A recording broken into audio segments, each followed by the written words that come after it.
Ryan Thompson last week.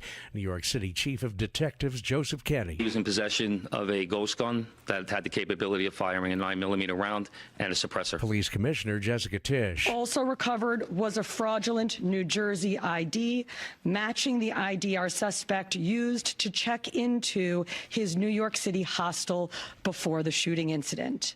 Additionally, officers recovered a handwritten document that speaks to both his motivation and mindset. Tisch says 26-year-old Luigi Mangione is in custody as a person of interest.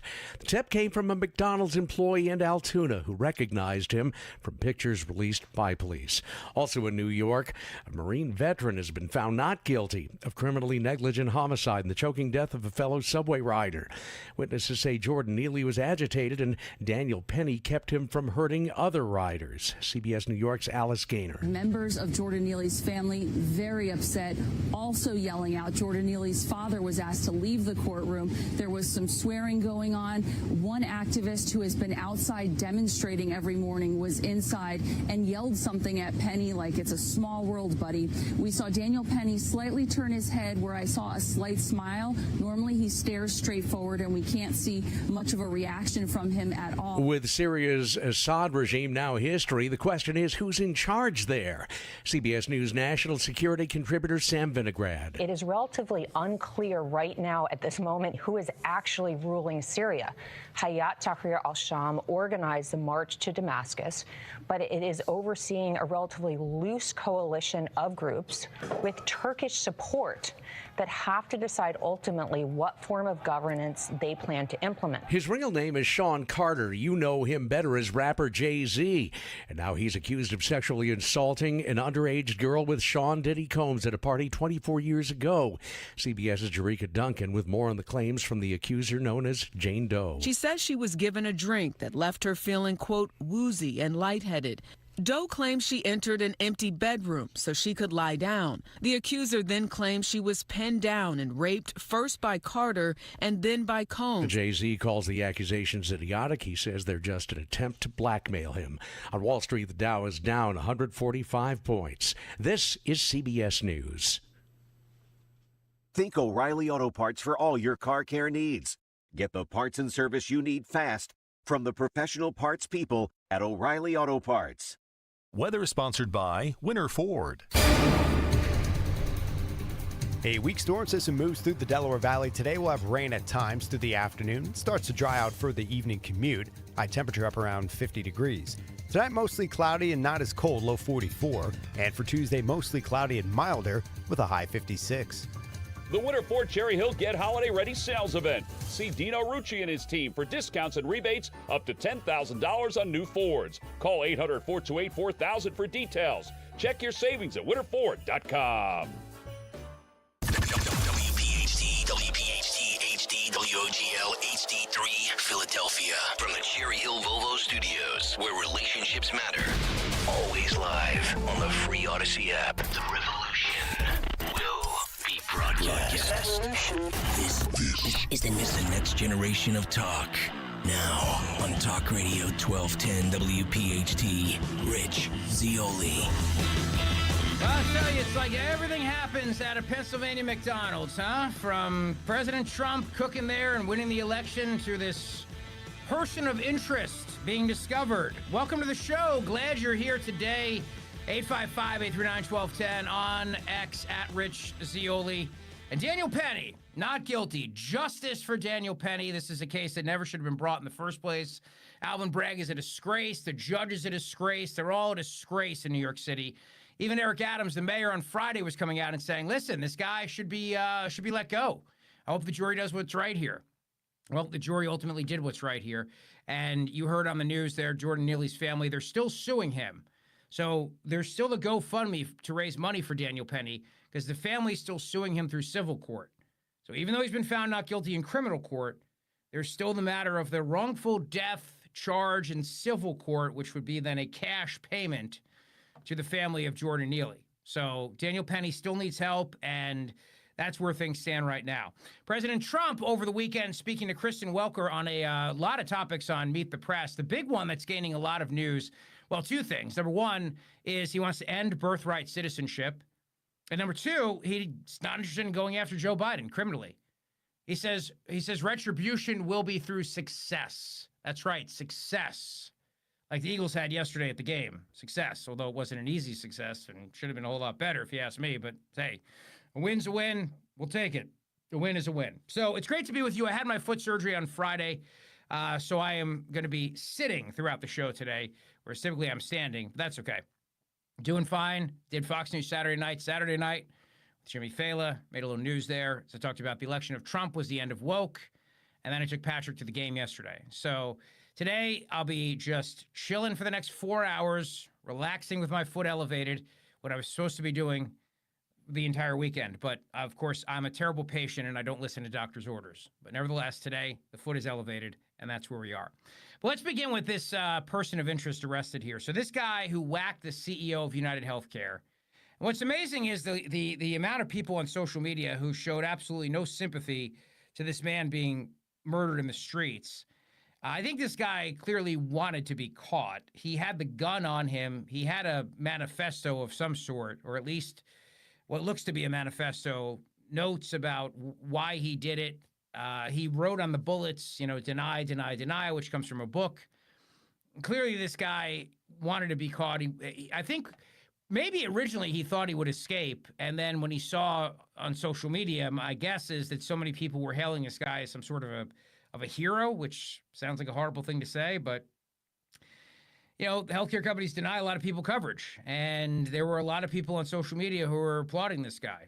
And so maybe he turned around and he said, I'll be a folk hero, a cult hero. And ultimately he still had the gun apparently, and goes into the McDonald's in Altoona outside of Pittsburgh, PA, and then gets recognized. So details on this are coming in, 3 pages on him.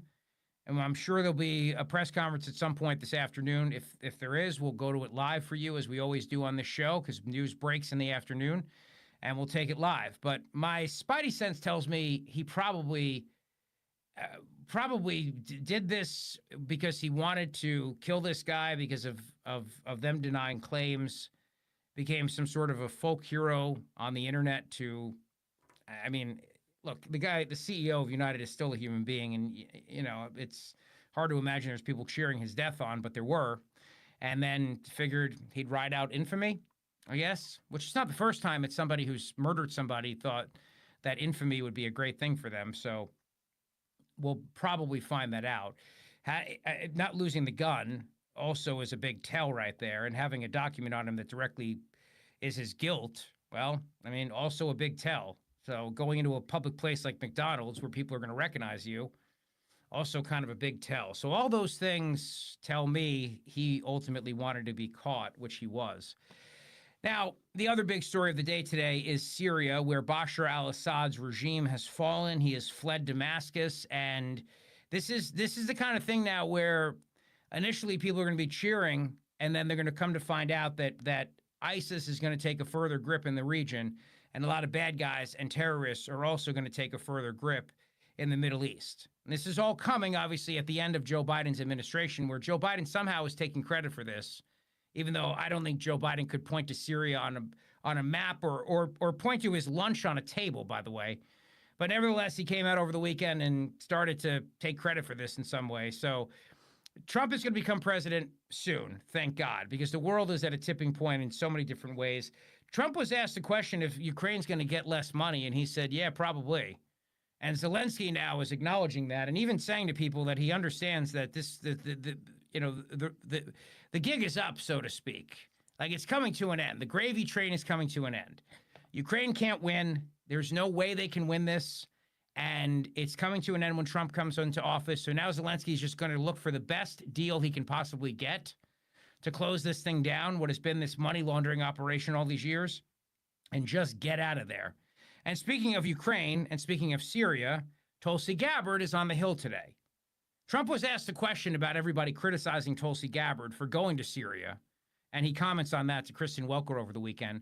But Tulsi Gabbard's on Capitol Hill. There's a number of developments on Capitol Hill today. So first of all, Senator Joni Ernst, who has been against the nomination of Pete Hegseth for defense secretary, today posted a picture of her with Kash Patel. of course, as you know, is President Trump's nominee to become the new director of the Federal Bureau of Investigation. And she put out in her social media post that she supports Kash Patel, and she thinks Kash Patel is exactly what the department needs. On the other side of that is Susan Collins and Lisa Murkowski. They're both saying that Trump appointed Chris Wray to a 10-year term as FBI director. He should be allowed to finish his term as director of the FBI. Trump was asked over the weekend by Kristen Welker about why he wants to get rid of Chris Wray, and he said, because he raided my home. Yeah, he raided a lot of people's homes. The FBI raided a lot of homes over the last 4 years, if you haven't been paying attention, mostly for political reasons. Well, I wouldn't say mostly, but many of them for very, very political reasons. Outside of the courthouse in New York City today, there's a big confrontation after Jordan Neely was found not guilty. It's going to be one of those days where we kind of weave in multiple stories at once because all of this is kind of breaking as we speak. But getting back to Capitol Hill, the allegations against Pete Hegseth are still piling on. He's still doubling down. Trump is still standing with him. But again, you have the swamp creatures who are not backing him. And my guess is that Joni Ernst is probably playing a little game here. Like the game being, I'll try to make MAGA like me by saying I'm on the side of Kash Patel, even as I single-handedly oppose Pete Hegseth's nomination, because I've got other people who are also opposing it, but I could be the voice on that, and then I'll let them be the voice on Kash Patel. And either way, we still won't get the votes we need. So none of the disruptors that Trump is trying to put in there will actually get the nomination, will actually get the confirmation from the Senate. That's my sense of it, and it's a dirty little sleazy game that these people are playing on Capitol Hill. But hey, nothing these people do should surprise you. Nothing these people do should surprise you because these are sleazy people, and sleazy people do sleazy things, obviously. And they don't want the disruptors, as I've been telling you, but a lot of them don't want their fingerprints on it either. You know, they don't want their fingerprints on it because they're afraid that if their fingerprints are on it, then what'll happen is they'll wind up being in a situation where MAGA will be very, very upset with them, and rightly so. MAGA should be upset with them because it's their fingerprints all over it. And if you want to be honest about everything that's happening, you have to point to these people and say, listen, you guys are the ones who are standing in the way of this. You guys are the ones that are standing in the way of Donald Trump getting the people that he wants. And you have to call them out on that because that's the situation that we're dealing with. That is the big story of the hour, brought to you by our buddy Dr. Mike Veneria, VeneriaDental.com. Go see him today for your perfect smile. VANARIA, VeneriaDental.com, with 2 locations to serve you in Cinnaminson and Woodbury. Dr. Mike is the man, and you have year-end benefits, which are expiring, so don't wait. Don't let those benefits just sit on the table. Reach out to his office today at 856-786-2020, 856-786-2020, and go see Dr. Mike today for your perfect smile. Let's begin with President Trump, though, over the weekend with Kristen Welker. This was my favorite line that he said when he was asked a question about going after Joe Biden. So all these people who've been lying to you and telling you that Trump's going to be spending day number 1 on his revenge tour and going after people, that's what Joe Biden did. That's what this administration did. This administration went after its political enemies, starting with Donald Trump. What Donald Trump wants to do is he wants to make America great again.